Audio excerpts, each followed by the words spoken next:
Les formations à la Chambre d'agriculture permettent d'aborder des sujets très larges. On va de la qualité des sols à la gestion d'entreprise, en passant par la conduite d'un troupeau, les relations humaines, la communication. Je pense que c'est très intéressant pour un agriculteur d'avoir accès à ce catalogue de formations très divers et de pouvoir choisir de passer 1, 2, 3 journées tous les ans avec un groupe pour échanger sur les pratiques et puis faire évoluer, réfléchir, prendre enfin le temps de se poser et de réfléchir à ces pratiques et de voir comment les faire évoluer. Voilà pour moi l'intérêt des formations. Pour les agriculteurs, c'est important d'aller se former parce que ça permet de discuter entre exploitants et de comparer un peu les points forts et les points faibles des exploitations.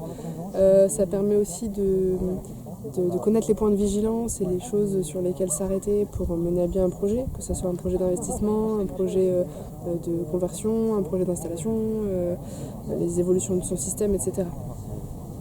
À la Chambre d'agriculture, on a une offre de formation diversifiée pour les JA qui va de l'installation, de l'étude de l'installation pour réfléchir globalement au projet, la cohérence globale sur le fonctionnement de l'exploitation, sur la trésorerie, réfléchir à son mode de fonctionnement.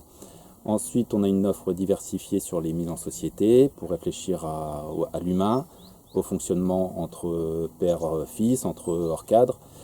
Et puis on a aussi des formations techniques pour les bovins viandes, les caprins, les grandes cultures, pour monter en technicité, puis derrière potentiellement avoir une meilleure rentabilité sur la ferme et puis réussir son projet d'installation.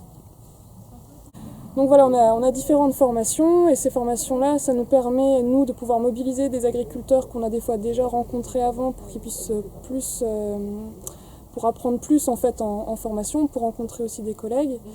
Voilà. Et puis donc en formation il y a tout l'apport technique qu'on peut faire ou l'apport sur la conversion, et ça nous permet aussi de rencontrer des porteurs de projets, par exemple à la conversion bio, ou des personnes qui sont déjà en bio, et par la suite de les accompagner plus techniquement sur d'autres projets.